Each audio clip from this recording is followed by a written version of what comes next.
Subscribe now and press the bell icon. Never miss an update. सुप्रभात बच्चों, कल मैंने इससे पिछले क्लास में आपको बताया था कि अब हम लोग इसके बाद जो पाठ पढ़ने जा रहे हैं उस पाठ में जो मुख्य रूप से दिया गया है वह शब्द भंडार पर चर्चाएं की गई। अब शब्द भंडार जिसको आप वोकैबुलरी भी कहते हैं, तो अनेक प्रकार के शब्द हैं, शब्दों की कमी नहीं है। आप इससे पहले पढ़े पर्यायवाची शब्दों के बारे में, यानी समानार्थी शब्द के बारे में आपने पहले पढ़ा। इससे पहले के वर्ग में मैंने आपको अनेक शब्दों के लिए एक शब्द, श्रुति संभिन्नार्थक शब्द, विलोम शब्द, अनेकार्थक शब्द, यानी कितने ही शब्दों के तरह के शब्दों के बारे में आपको मैंने जानकारियां दी कि कितने तरह के शब्द होते हैं। बच्चों, अब यहाँ पर शब्द भंडार में आपके पुस्तक में क्या किया गया है, तो अलग अलग जैसे पर्यायवाची शब्द का एक अलग चैप्टर बनाया गया है, पाठ बनाया गया। उसके बाद समानार्थी, उसके बाद आपको जिसको आप समानार्थी शब्द के रूप में भी जानते हैं, इसके बाद अनेक शब्दों के लिए एक शब्द और एक अलग पाठ बनाया गया है। विलोम शब्दों की जानकारियां दी गई है, उसके लिए अलग से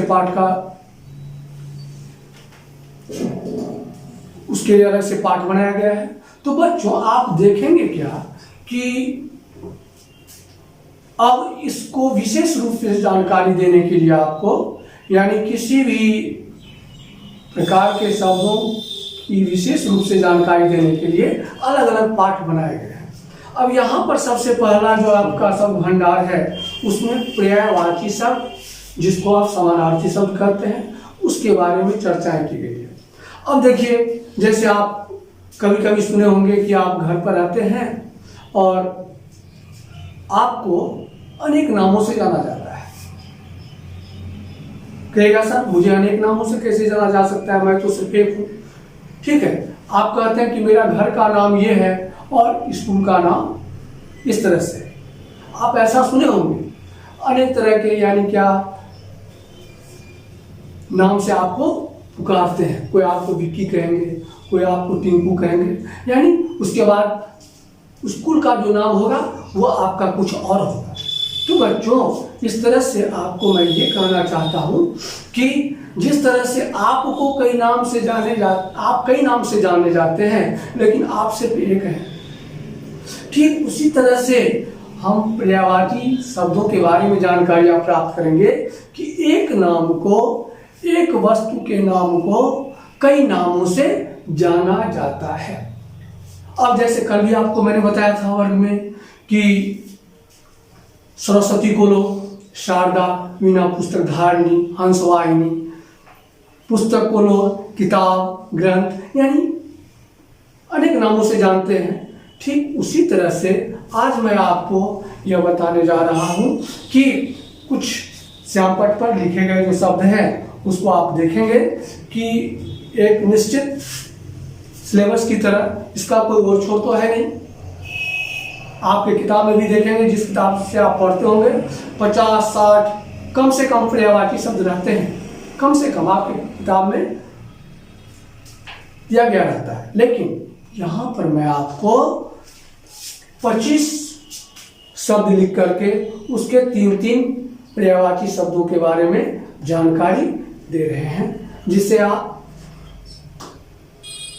तैयार करने का, यानी स्मरण में रखने का प्रयास कीजिएगा, उसे याद कर लीजिएगा। चलो बच्चों, यहाँ पर देखते हैं पर्यायवाची शब्द। अब है अतिथि शब्द। अतिथि जिनके आने की कोई तिथि नहीं, उसे ही हम अतिथि कहते हैं। अब इनको लोग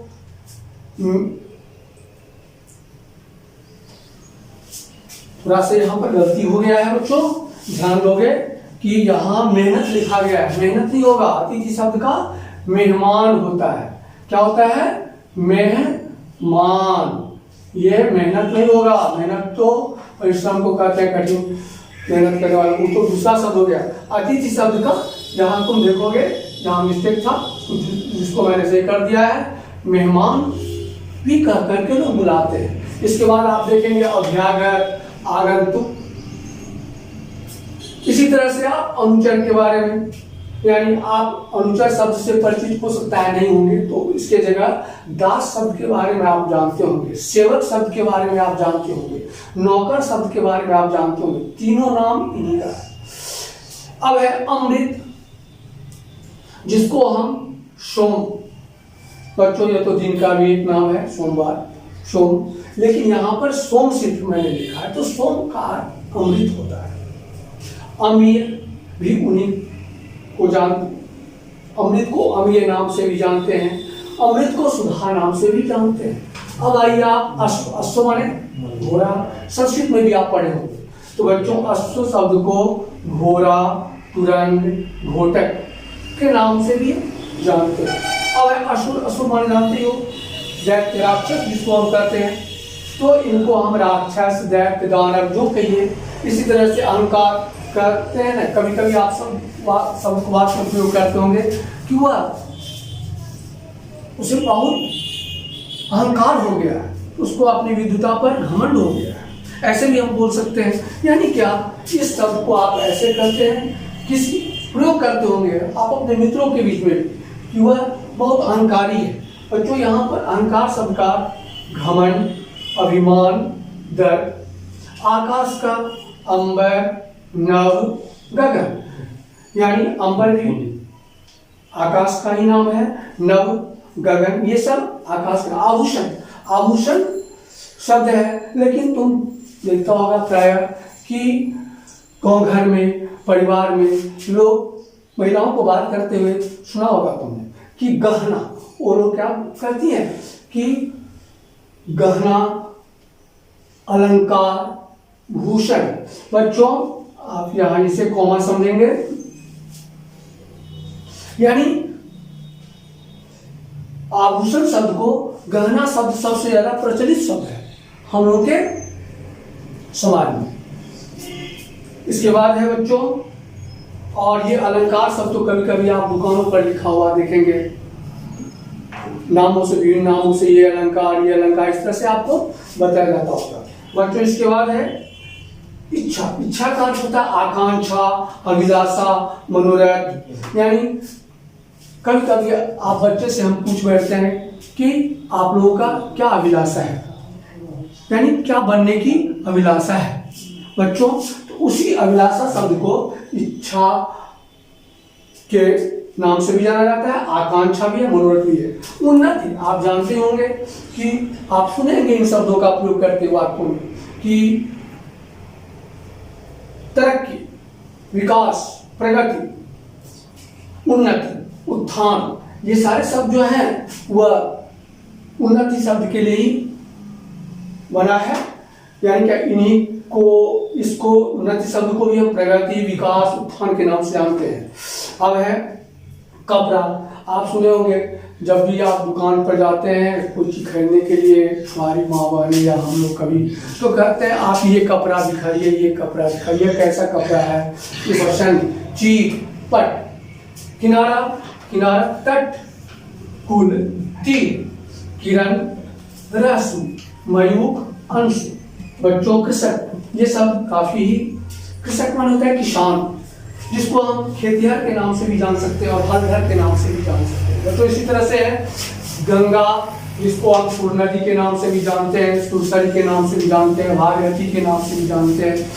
भागीरथी नाम का, भागीरथी नाम तो उनका तब पड़ा जब भागीरथ एक ऋषि थे जिनके कठिन तपस्या के कारण जो है गंगा पृथ्वी पर आई थी, इसीलिए क्या कहते हैं उनको भागीरथी के नाम से भी लोग जानते हैं। गर्मी, ग्रीष्म, घाम, ताप। इसके बाद है दूध, क्षीर, दुग्ध, पेय, देवता। आप ये सब, कुछ शब्द इसमें ऐसे हैं जो बहुत ही आप परिचित होंगे इन शब्दों से। जैसे कहते हैं सुर, अमर, देव, ये सभी देवता के नाम ही हैं। नदी, तटनी, सरिता, नद। पत्थर को पाहन भी कहते हैं, पाषाण भी कहते हैं, प्रस्तर भी कहते हैं। पथिक, रागीर, राही, पंथी। इसी तरह से बच्चों यहाँ पवन है, पवन को लोग हवा के नाम से भी जानते हैं, वायु के नाम से भी जानते हैं, अनिल के नाम से भी जानते हैं। अब ये सब पवन शब्द के समानार्थी शब्द हैं, पर्यायवाची शब्द। अब पुत्र कितना समान शब्द है? सूत, बेटा, आत्मा, यानी क्या? बेटा शब्द से तो आपको ज्यादा परिचित होंगे, तो ये सभी पुत्र के लिए पर्यायवाची शब्द के रूप में उपयोग किए जाते हैं। और बिजली, चंचला, चपला, तरित। बुद्धि को हम मति, प्रज्ञा, विवेक, यानी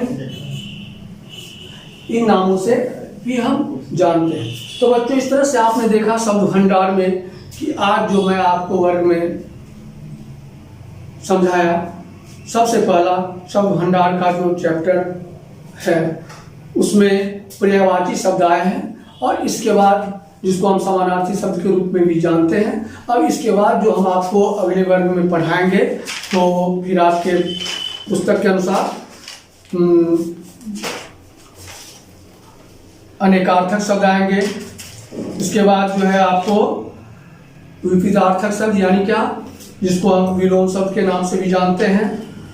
इसी तरह से एक दो क्लासेस में, यानी क्या 2 दिन की क्लास में आगे जो भी क्लास होगा उसमें आपको हम इन शब्दों के बारे में जानकारी देंगे। आज इतना ही रखें। धन्यवाद।